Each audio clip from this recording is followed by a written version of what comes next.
After the 2017 and 2018 hurricane season proved not only that all hurricanes are steered around by the eye, interacting directly with Doppler radar, but that water vapor is being evaporated, managed, and stolen on a daily basis as well, we dove deep into the wireless world of Tesla, exploring the history of the weaponized weather system that has crept up in our midst, essentially hacking and hijacking our once natural hydrological cycle completely.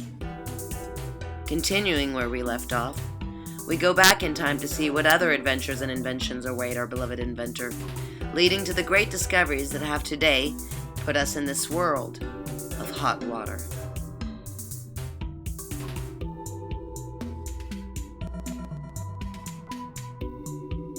By 1900, Tesla had so electrified crowds at the World Expo which he lit up at his Niagara Falls power plant, which started the electrification of the world using the Tesla induction polyphase system, winning the war of the currents against Edison's direct current with his alternating current system we use today, that the imagination of the world was set ablaze. Was Lyman Frank Baum's imagination for The Wonderful Wizard of Oz, published in May 17, 1900, inspired by Tesla? According to an article by Ray Johnson, it was in Chicago in 1893 that Baum experienced the World's Columbian Exposition. Baum visited the White City as often as he could, and it has been said that he received his inspiration for the Emerald City in the Land of Oz from Chicago's White City.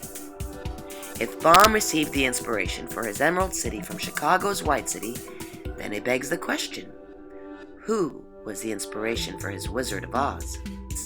In the 1900 story, The Witch of the North states, Oz himself is the great wizard. He is more powerful than all the rest of us together. He lives in the city of emeralds. Could Tesla be our great wizard? More than one newspaper article called Tesla a wizard for his fantastical claims, and for some, this visionary side was awed at, and others used as an excuse to marginalize the inventor out of the mainstream circles. While Tesla was busy exploring the visionary use of not only intelligent wireless communications, but that of wireless power as well, using the Earth and its atmosphere as the medium, his experiments did not yield the practical, usable application of either radio or high-frequency waves, and so, later on in December 23rd of 1900, the first audio-radio patent would get awarded to Guglielmo Marconi, who started work on it in 1894, and which, according to Tesla, rested on 17 Tesla patents that helped to develop his.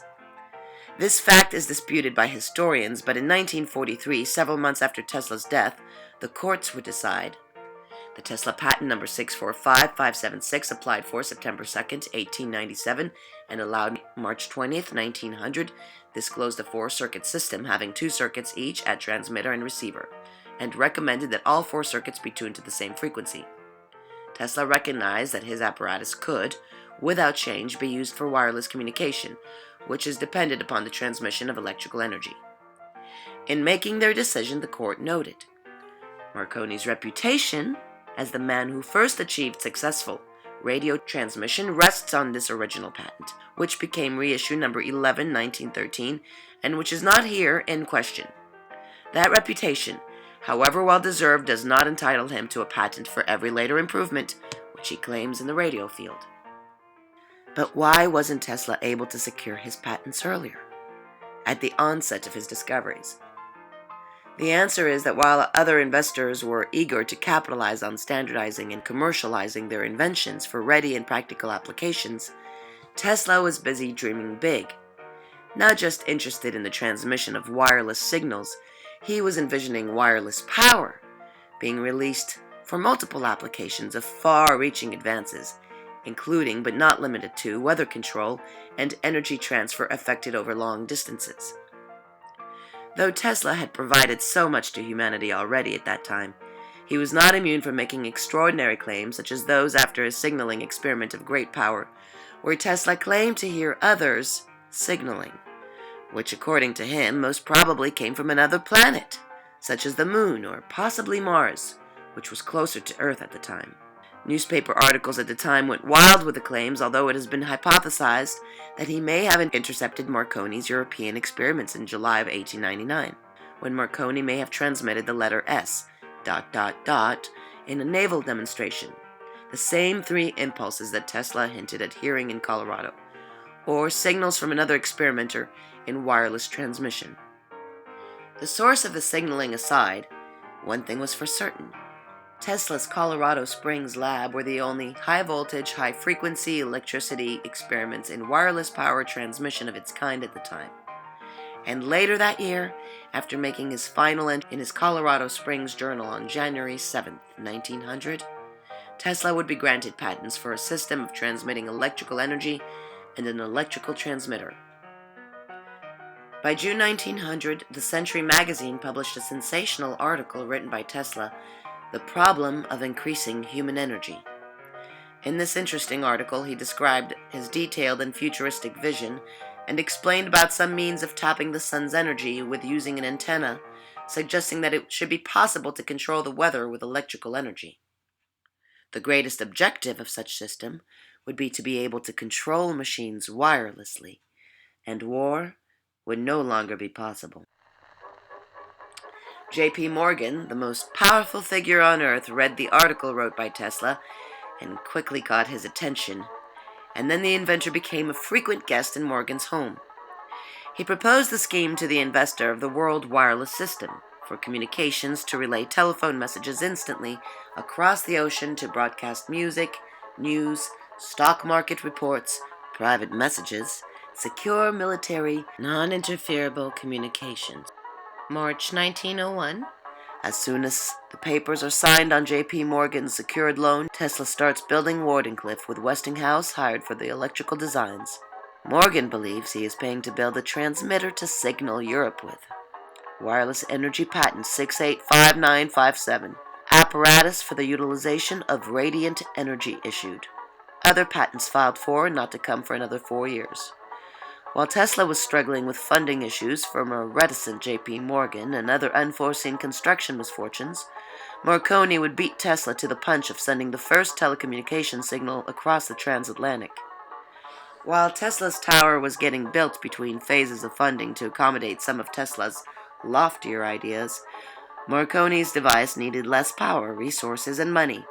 And so on December 12th of 1901, the world awoke to the news that Marconi had signaled the letter S across the Atlantic from Cornwall, England, to Newfoundland. Tesla, undisturbed by Marconi's achievement, explained that the Italian inventor used at least 17 of his patents without permission to accomplish the first transmission. The equipment used by Marconi was a crude single-circuit transmitter, as opposed to Tesla's primary-secondary type, contained in a small building and operated by a heavy wooden lever. Although Marconi's achievement was great, Tesla was far ahead of him. Where Tesla was envisioning the transmission of voice, pictures, and power, and the creation of an unlimited number of wireless channels equivalent to today's cell phone technology, he achieved this by using multiple frequencies. Marconi could only send pulse signals on only a very small number of channels and admittedly had no understanding of selective tuning. Just prior to Marconi's telegraph crossing the Atlantic on September 6, 1901, President William McKinley gets assassinated visiting Tesla's AC system at Niagara. Roosevelt would become president, whom, according to some conspiracists, may have been the first British spy president we may have had. In a 2015 article posted by David J. Kent, excerpted from his ebook Abraham Lincoln and Nikola Tesla, Connected by Fate, the Abraham Lincoln historian writes, President McKinley's assassination happened 6 months into the second term of his presidency, while he was attending the Pan American Exposition in Buffalo, yet another World's Fair to highlight rapidly changing technology and cultural exchange. McKinley had a busy schedule but managed to slip in a visit to the nearby Niagara Falls. After seeing the gorge with its beautiful falling waters, being careful to remain on the American side to avoid the inevitable political chatter, the president toured Goat Island, where a statue of Nikola Tesla would be erected many years later. One of the main goals of the Niagara Falls trip was to visit the hydroelectric plant. This, of course, included the alternating currents, generators, and motors designed by Nikola Tesla. It was the alternating current from Tesla's Niagara Falls system that lit up the entire exposition, including the centerpiece, electric tower, and the Temple of Music. There were also electric trains, ambulances, and other vehicles, moving people to and fro between different parts of the fair and the falls. After marveling at the ingenuity of Tesla's designs at Niagara, McKinley returned to Buffalo for a reception at the very same Temple of Music being lit by the power of those falls. While shaking hands with well-wishers, McKinley was shot by anarchist Leon Czolgosz. It was September 6, 1901. In an ironic twist of fate, Tesla's rival Thomas Edison could have saved McKinley's life. Doctors were unable to locate the bullet in McKinley's abdomen, and an early X-ray machine designed by Edison was on display at the fair. McKinley's doctors, however, deemed the apparatus too primitive to be of use.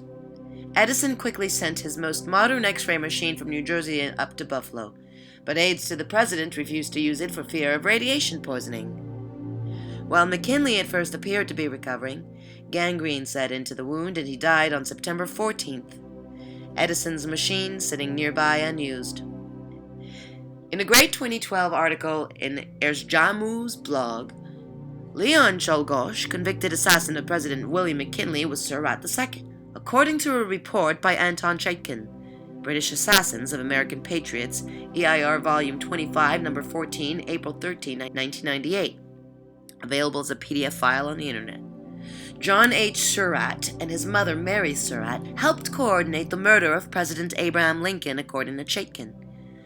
The British government and the Catholic Church's feudalist nobility faction combined to sponsor John and Mary Surratt for Lincoln's murder.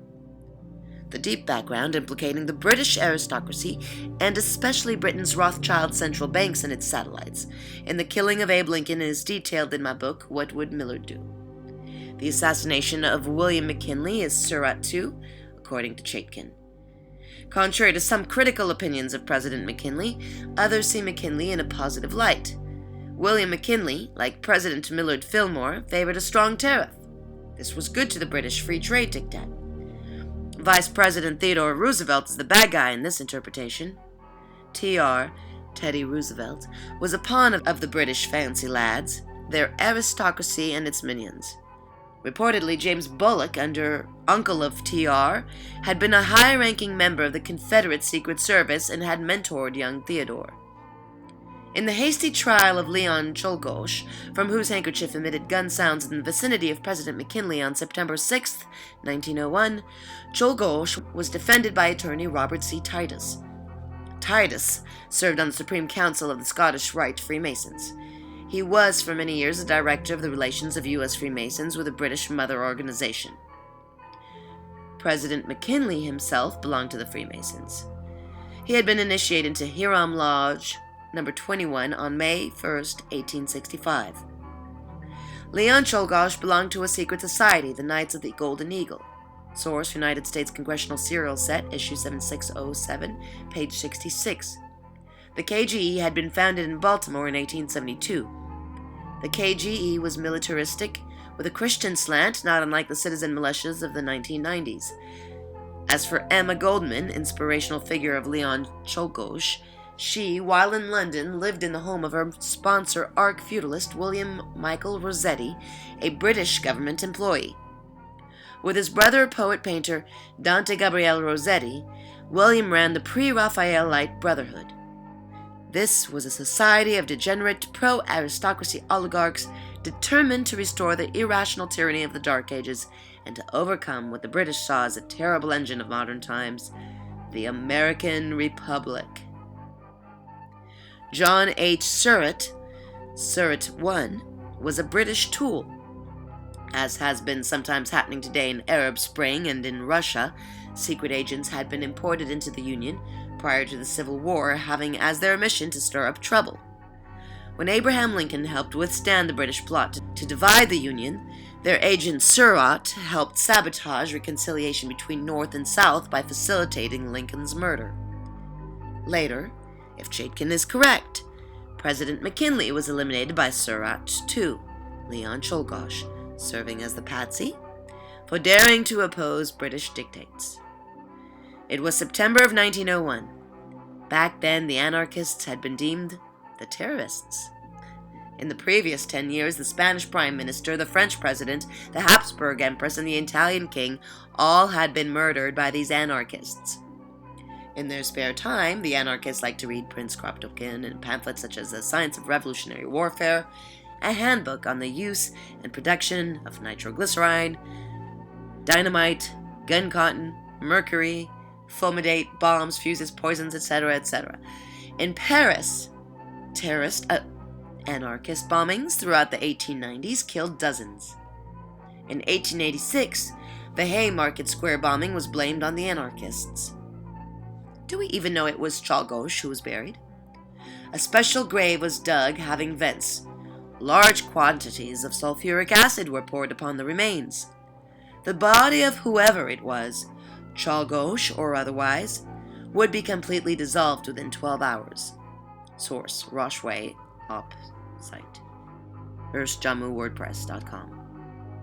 Conspiracies aside, it is interesting that it is while visiting Tesla's Niagara and consequent exhibit in Buffalo, New York, that the anarchist chose to snuff the president's light.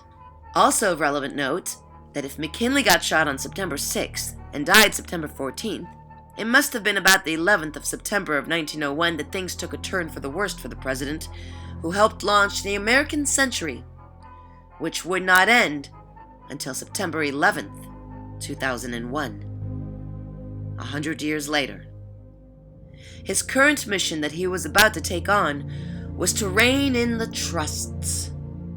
According to McKinley's secretary, George Cortilou, I never saw him more determined on anything than on a new degree of federal action against illegal monopolies and price fixing.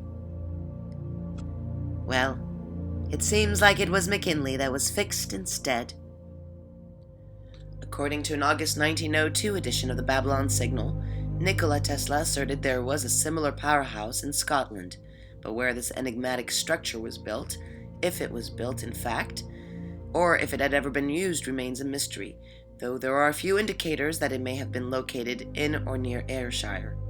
According to Babylon Signal, Tesla states, "We have been sending wireless messages for long distances from this station for some time, but whether we are going into the telegraph field on a commercial basis, I cannot say at present." In 1903, a string of accidents would befall Wardenclyffe and Tesla would lose Morgan's funding, as well as others who followed suit. In an attempt to gain further funding so he could finish his research, Tesla would admit to Morgan that the bigger plan was not just to send radio signals across the Atlantic, but wireless power to any point on the Earth. Morgan declines his interest. "My enemies have been so successful in representing me as a poet and a visionary that it is absolutely imperative for me to put out something commercial without delay." June 15th, 1903, the New York Sun wrote, "People living near Tesla's laboratory at Long Island were the witnesses of multicolored lightning made by Tesla himself. The inflammation of the atmospheric layers at different altitudes and along New York, night suddenly turned to day. Air was full of luminescence. People radiated a mysterious shine or glow. They seemed to be ghosts. Thunder heard 25 miles away."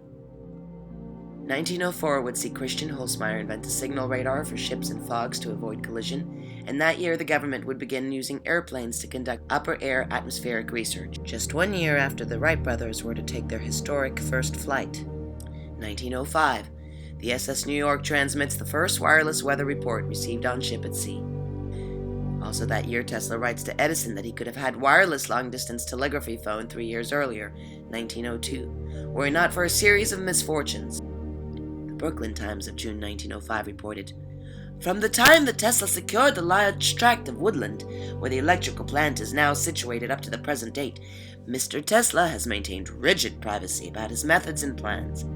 He does not court publicity as to the details of his work, and newspapermen who call to see him are not likely to get overloaded with technical information. The visitor who walks into the grounds and approaches either the machine shop or the tower, and, well, is met by an employee who explains in polite but forceful language that it is private property and that Mr. Tesla does not care to have visitors at that place.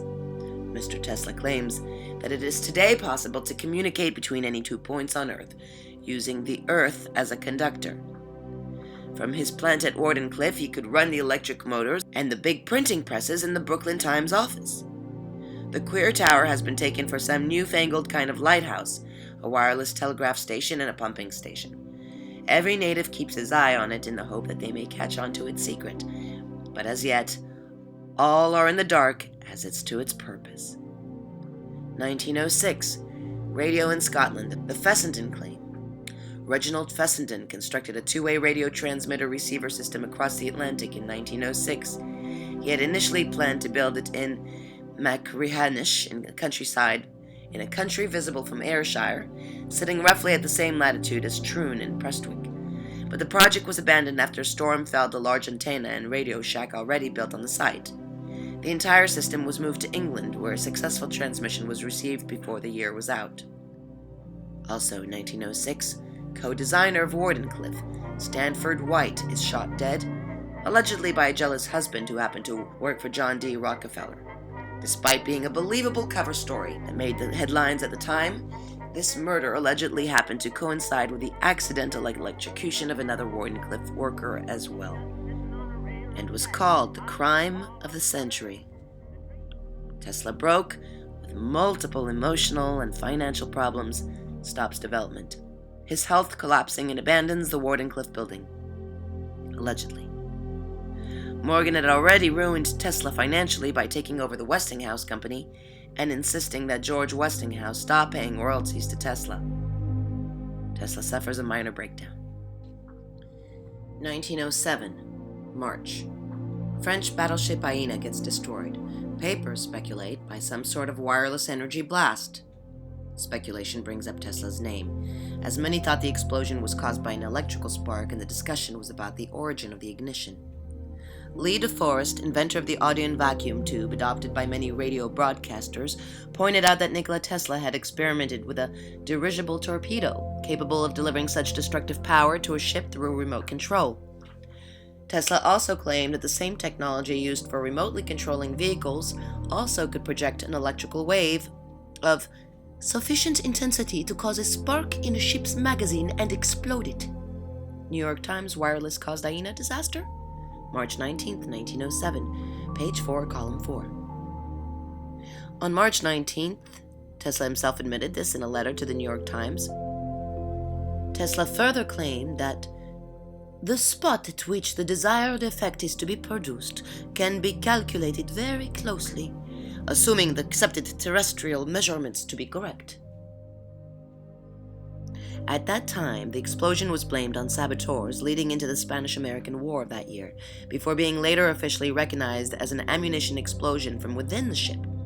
An event that would take place again just 4 years later on yet another French ship, the Liberté, which was moored in the harbor in Toulon, France, when it exploded on the 25th of September 1911.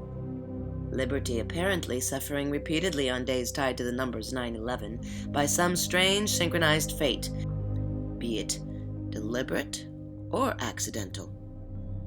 But back to 1907, on May 4th, Tesla would renew his patent apparatus for transmitting electrical energy, originally applied for 5 years earlier in 1902.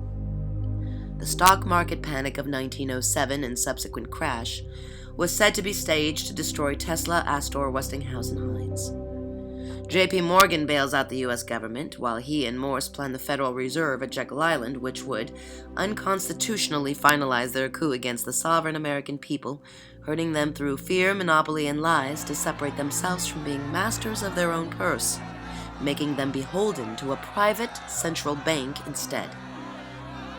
Westinghouse would succumb his large fortunes and fold after a conspiracy of bankers call in their loans on him, knowing the once mighty tycoon, who invested much of his own money in projects he believed in when other investors failed to invest in his vision, was spread thin at the time. Westinghouse loans get called in, bankrupting the once powerful giant. Yet his name would stay on acquired conquests as a symbol of the quality of industry he once helped forge. George Westinghouse, having once bought Tesla's patents for alternating current motors and generators in the 1880s, now was forced to turn down the inventor's power transmission business proposal. Workers gradually stop coming to the Wardenclyffe laboratory when there are no funds to pay them. Tesla also gets subject to multiple lawsuits over unpaid Colorado Springs expenses at the time. In an article, Tesla comments on Peary's expedition to the North Pole and tells of Tesla's plans for energy transmission to any central point in the ground. In the period from 1900 to 1910, Tesla's creative thrust was to establish his plan for wireless transmission of energy. Undercut by Marconi's accomplishment, beset by financial problems, and spurned by the scientific establishment, Tesla was in a desperate situation by mid-decade. The strain became too great by 1906, 1907, and according to Tesla biographers, he suffered an emotional collapse. And in order to make a final effort in which his grand scheme may be recognized, he may have tried one high-power test of his transmitter to show off its destructive potential. This would have been in 1908. In 1907 and 1908, Tesla wrote about the destructive effects of his energy transmitter. His Wardenclyffe facility was much larger than the Colorado Springs device that destroyed the power station's generator. Later, in 1915, he would state bluntly, "It is perfectly practical to transmit electrical energy without wires and produce destructive effects at a distance. I have already constructed a wireless transmitter which makes this possible. But when unavoidable, it may be used to destroy property and life. The art is already so far developed that the great destructive effects can be produced at any point on the globe, defined beforehand with great accuracy." He seems to confess to such a test having taken place before 1915, and though the evidence is circumstantial, Tesla had the motive and the means to cause the Tunguska event. His transmitter could generate energy levels and frequencies capable of releasing the destructive force of 10 megatons or more of TNT. And the overlooked genius was desperate. The nature of the Tunguska event also is consistent with what would happen during the sudden release of wireless power. No fiery object was reported in the skies at the time by professional or amateur astronomers, as would be expected when a 200 million pound object enters the atmosphere at tens of thousands of miles an hour. Also, the first reporters from the town of Tomsk to reach the area judged the stories about a body falling from the sky was the result of the imagination of an impressionable people. He noted there was considerable noise coming from the explosion, but no stones fell. The absence of an impact crater can be explained by there having been no material body to impact. An explosion caused by broadcast power would not leave a crater. In contrast to the ice-comet collision theory, reports of upper atmosphere and magnetic disturbances coming from other parts of the world at the time of and just after the Tunguska event point to massive changes in the Earth's electrical condition. Baxter and Atkins cite in their study of the explosion, "The fire came by that the Times of London editorialized about slight but plainly marked disturbances of magnets, which the writer, not knowing then of the explosion, associated with solar prominences." April 1908. Tesla wrote several letters to the New York Times in which he expanded on the potential of his invention as a death ray capable of destruction by direct application of electrical waves. As to projecting wave energy to any particular region of the globe, this can be done by my devices. The spot at which the desired effect is to be produced can be calculated very closely, assuming the accepted terrestrial measurements to be correct. He explained, "My invention requires a large plant, but once it is established, it will be possible to destroy anything, men or machines, approaching within a radius of 200 miles.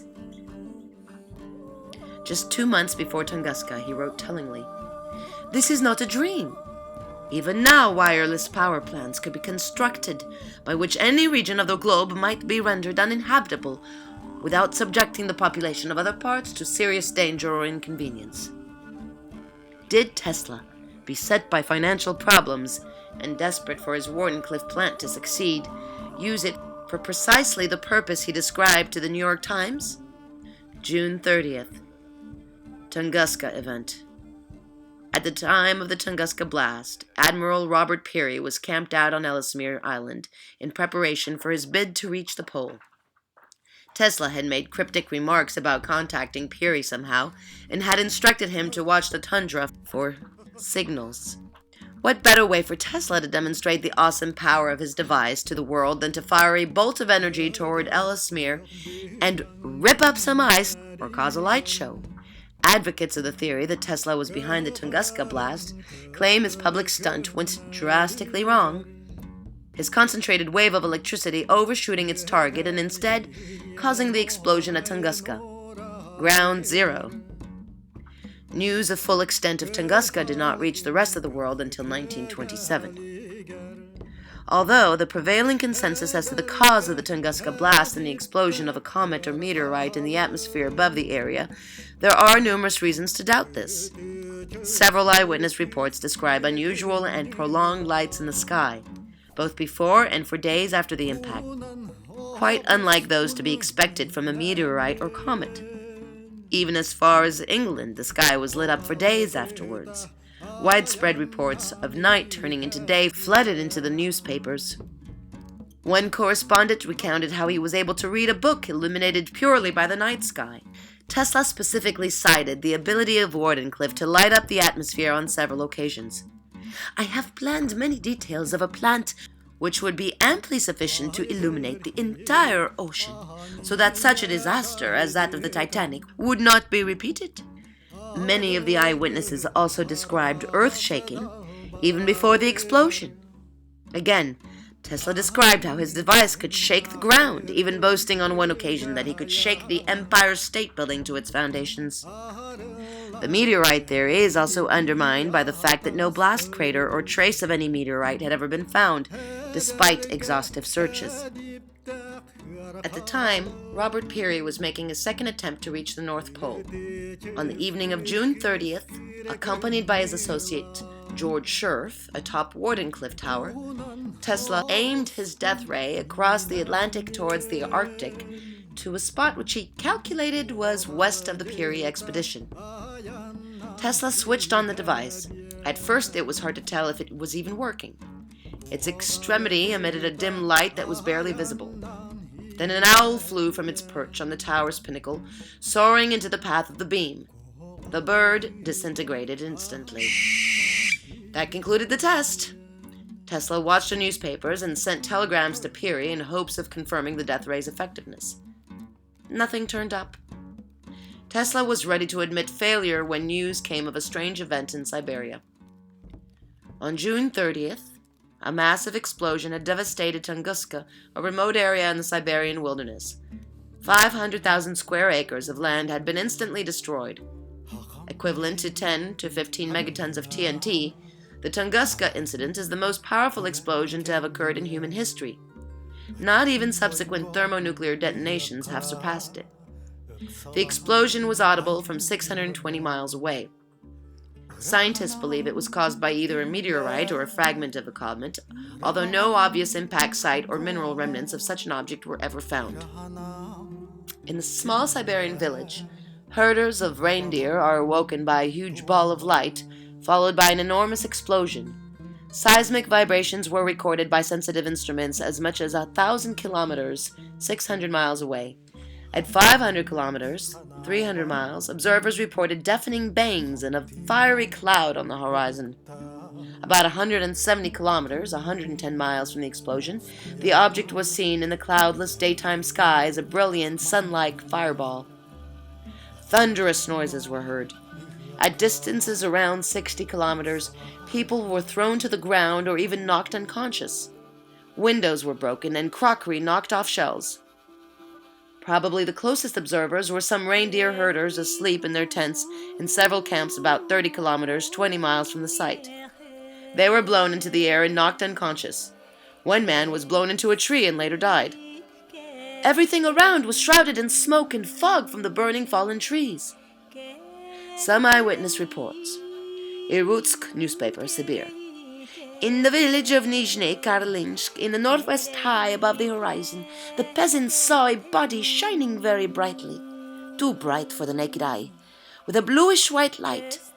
It moved vertically downwards for about 10 minutes. The body was in form of a pipe, i.e. cylindrical. The sky was cloudless, except that low down on the horizon, in the direction in which this glowing body was observed, a small dark cloud was noticed.